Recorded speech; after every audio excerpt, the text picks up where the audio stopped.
시청자 여러분 안녕하십니까? 7시 오늘 제주 한승훈입니다. 오늘은 대한민국 임시정부 수립 100주년이 되는 날입니다.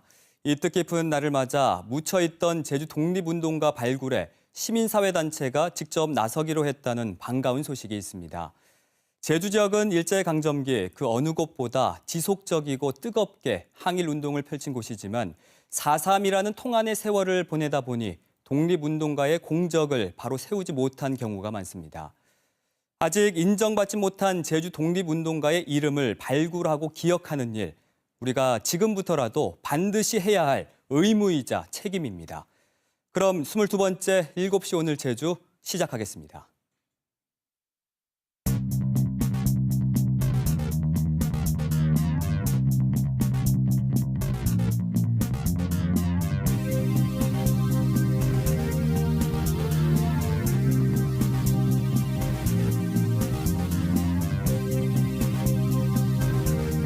오늘 첫 뉴스는 도정질문 마지막 날 표정을 종합했습니다. 특히 이 공항과 관련해 의원 발의로 추진 중인 보전지역 조례 개정안을 놓고 공방이 벌어졌는데요.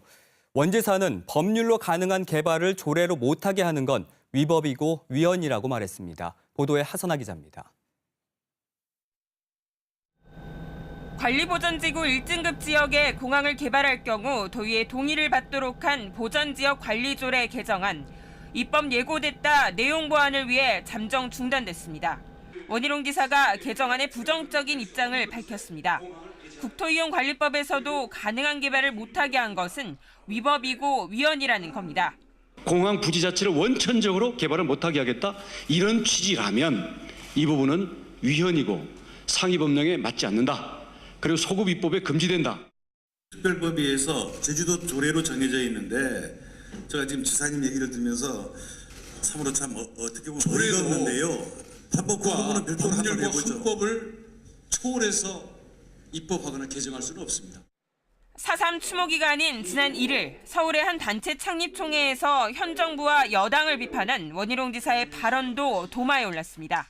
자세가 안 됐습니다. 여야를 아우르면서 4.3 특별법 그것을 통과시키기에도 힘이 딸리는데 그거에 대해서 자기 정치적인 발언을 해가지고 제주산 압축 쓰레기의 필리핀 불법 수출 문제와 관련해 원 지사는 평택항 압축 쓰레기는 제주산이 아니라며 다른 항 쓰레기는 소각 처리하겠다고 밝혔습니다. 99% 제주도 거는 없다고 저희가 확신하고 있습니다. 그러면 군산항하고 지금 군산항하고 광양항은 어떻게 처리하실래요? 소각장 육지에 꽉 차서 현재 순번을 기다리고 있는 중입니다. 대형 카지노와 하수처리 문제가 우려되고 있는 노영동 드림타워 사업과 관련해선 제주도가 대책 마련에 손을 놓았다는 지적도 나왔습니다. KBS 뉴스 하선아입니다. 베트남에서 불법 촬영물 등 음란 동영상을 대량으로 유포한 30대가 경찰에 붙잡혔습니다. 현지 사법당국의 적극적인 국제 공조에 힘입어 구속까지 이끌어냈습니다. 김가람 기자의 보도입니다. 베트남 현지에서 한 남성이 경찰과 함께 인천행 비행기에 오릅니다. 불법 음란물 유포로 인터폴 적색 수배가 내려진 한국인 38살 김모 씨입니다. 2017년 8월 베트남으로 떠난 김 씨는 자동 업로드 프로그램을 이용해 파일 공유 사이트에 불법 음란물을 유포했습니다. 지난해 5월부터 2달 동안 유포한 것으로 확인된 음란물만 3,600여 건. 음란물 유포로 적립한 포인트를 현금으로 바꿨는데 지난해 1월부터 9달 동안 챙긴 돈이 5,700만 원에 달합니다. 국내에서도 음란물을 유포했던 김 씨는 베트남 은신처에서 서버에 우회 접속하는 등의 수법으로 수사당국의 추적을 피해왔습니다. 하지만 경찰은 여권 무효화 조치와 함께 인터폴 수배 등 국제 공조를 요청해 김 씨의 신병을 확보할 수 있었습니다. 음란물 유포 사범에 대해 국제 공조가 이뤄진 건 이례적입니다. 단순히 피의자를 검거하는 데서 탈피해서 압수물까지 적극적으로 확보해 주었습니다. 그래서 저희가 피의자에 대한 혐의를 입증하고 구속하는 데 큰 도움이 되었습니다. 경찰은 김 씨를 성폭력 처벌법과 정보통신망법 위반 혐의로 구속해 기소 의견으로 검찰에 송치했습니다. 경찰은 또 김 씨의 불법 수익금을 국세청에 통보해 세무조사를 의뢰하는 한편 김 씨에게 음란물 업로드 프로그램을 제공한 공범에 대해서도 수사를 확대하고 있습니다. KBS 뉴스 김가라입니다. 오늘의 주요 단신 간추려 드립니다. 시민단체로 구성된 제주 항일 독립운동가 발굴과 서훈 추천위원회는 도민의 방에서 회견을 열고 임시정부 수립 100주년을 맞아 독립운동에 생애를 바친 애국지사 서훈을 위해 나서겠다고 밝혔습니다. 이들은 현재 서훈된 제주 독립운동가는 183명이지만 인정받지 못한 경우가 30명이고 신청하지 못하는 경우도 상당수라고 설명했습니다. 오늘 임시정부 수립 100주년 기념식은 제주 항일기념관에서 열려 애국 선열의 숭고한 정신을 되새겼습니다. 올 시즌 첫 홈경기를 앞둔 프로축구 제주 유나이티드가 제주 종합경기장에서 공개 훈련을 가졌습니다. 조성환 감독은 개막 이후 6차례 원정 경기에서 한 번도 이기지 못했지만 13일 전북을 상대로 한 제주 종합경기장 홈경기에선 반드시 승리하겠다고 포부를 밝혔습니다. KBS에서 보도해드린 삼다수 체조팀 훈련비 횡령 의혹과 관련해 2016년 11월부터 1년여 동안 제주도 체육회에 허위 전지훈련 계획서를 제출해 3차례에 걸쳐 2,600만 원을 받고 개인 용도로 쓴 67살 감독이 사기 혐의로 기소됐습니다. 검찰은 같은 혐의로 입건된 코치 등 2명에 대해서는 감독의 지시에 따라 가담했고 금액을 모두 변제했다며 기소유예 처분했습니다. 오늘의 주요 뉴스였습니다.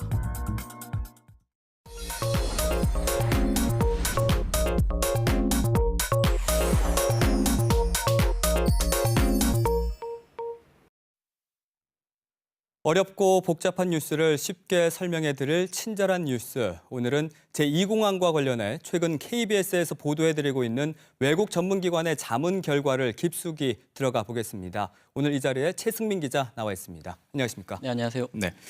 자, 먼저 미국 버지니아 텍에서 만들었다는 자문 보고서, 이게 어떤 건지 좀 설명해 주십시오. 네, 이 보고서는 국토부 과업 지시에 따라 만들어졌습니다. 국토부는 사전 타당성 용역을 발주하면서 완성도와 객관성을 확보하기 위해 공신력 있는 외국 전문기관으로부터 자문을 받도록 했습니다. 네. 그래서 용역진이 미국 명문대학인 버지니아 공대, 버지니아 텍의 자문을 받은 겁니다. 그런데 최 기자는 지난해 이 버지니아 텍 자문 의견이 누락됐다는 보도를 했었죠. 네. 그럼 그때 보도와 지금 뭐 좀 달라진 게 있습니까? 네, 당시에는 이 보고서의 결론을 좀 중점적으로 봤는데요. 네. 버지니아 텍 결론은 제2공항 건설에 신중해야 한다는 것이었습니다. 공항 2개를 운영할 경우 항공사의 자산은 물론 세관, 출입국, 검역 업무가 중복된다는 건데요. 네. 또 항공훈련을 하는 정석 비행장이 있어 제2공항 위치도 신중히 검토해야 한다고 결론 내렸습니다. 그런데 용역진이 이런 자문 의견을 전혀 반영하지 않았다는 내용을 지난해 보도를 해드린 거고요. 이번에 영문판인 이 보고서를 분석한 결과 깜짝 놀랄 만한 내용을 확인해서 보도를 하게 된 겁니다.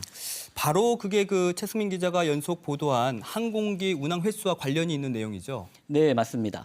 네, 보고서에는 미국 뉴욕 라과디아 공항의 사례를 제시를 했는데요. 네. 라과디아 공항은 활주로 2개가 교차하면서 옆으로 누운 열십자 모양입니다. 제주공항과 거의 비슷하죠. 이 버지니아 텍도 이 점에 주목했는데 라과디아 공항에선 시계 비행, 그러니까 조종사가 눈으로 보면서 직접 비행할 경우 시간당 80회를 운항할 수 있습니다. 그리고 계기 비행이라고 하는데요. 어둠이나 안개, 악천후로 항공기 계기에만 의존할 경우에도 시간당 70회 안팎으로 가능합니다. 현재 제주공항 시간당 운항 횟수가 35회니까 무려 2배가 넘는 겁니다. 네. 아까 뭐 사진으로 나왔습니다만 그 활주로 구조가 열십자 모양으로 비슷하더라고요. 네. 근데 어떻게 해서 2배 이상 이렇게 차이가 나는 겁니까? 네, 비결은 바로 교차 활주로의 활용 방법에 있었습니다.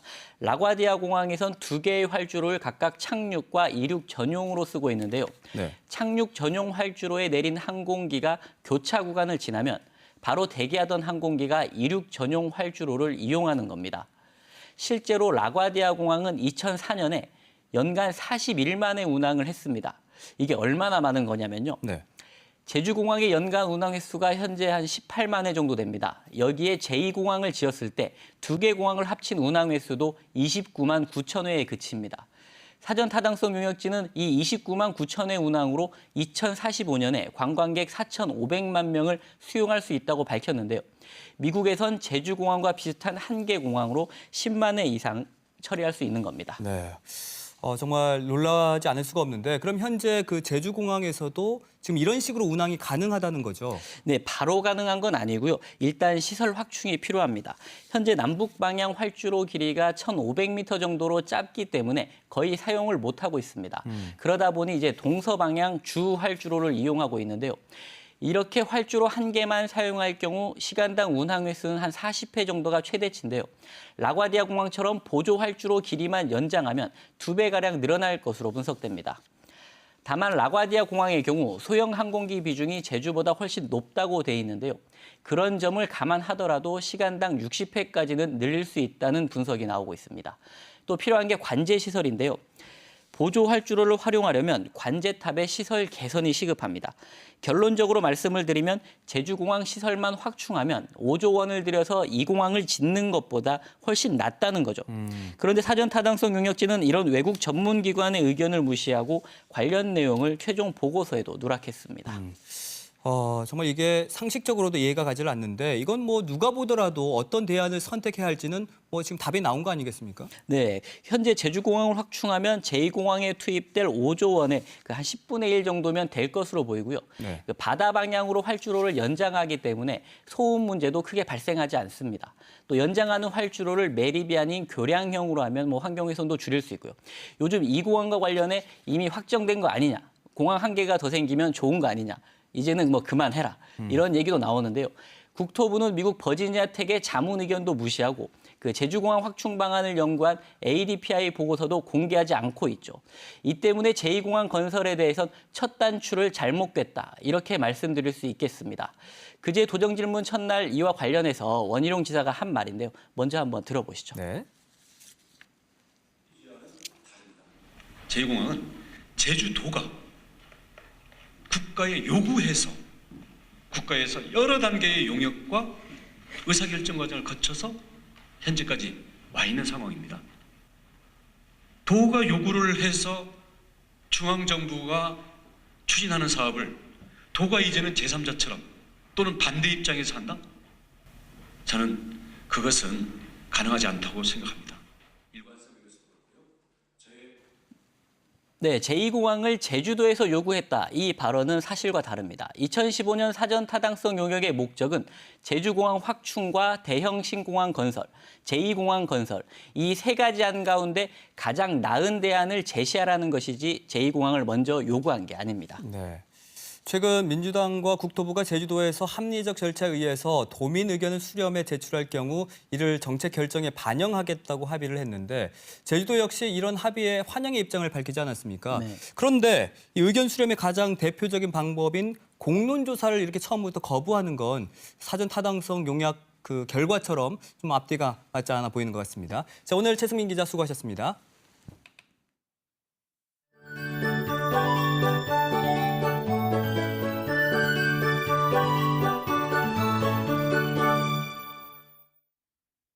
오늘 종일 흐리는 하늘에 빗방울이 산발적으로 떨어지며 쌀쌀한 날씨를 보였습니다. 가벼운 옷차림으로는 다소 춥게 느껴지셨을 텐데요. 북서쪽에서 불어오는 차가운 공기 때문에 아침 저녁으로는 아직 쌀쌀합니다. 내일 아침 기온도 9도 내외로 출발하며 오늘과 비슷하겠습니다. 기온은 이번 주말부터 점차 오르겠습니다. 현재 하늘에 구름이 많이 지나지만 내일은 구름도 거의 없는 맑은 날씨가 되겠는데요. 다만 다시 중국발 스모그가 유입되고 정체되면서 미세먼지 농도가 약간 높아지겠습니다. 내일 기온과 해상 날씨 살펴보겠습니다. 아침 기온 7도에서 10도 분포로 오늘과 대체로 비슷해 쌀쌀하겠고 낮 기온은 최고 17도까지 오르며 오늘보다 약간 높겠습니다. 내일 바다의 물결은 제주도 앞바다에서 최고 2m로 일겠고요. 제주도 남쪽 먼바다의 물결도 최고 2.5m로 일면서 해상 활동하기 무난하겠습니다. 주말부터 기온은 점차 오르겠고요. 일요일 오후에 비가 오면서 다음 주엔 대체로 맑은 날이 이어지겠습니다. 날씨였습니다.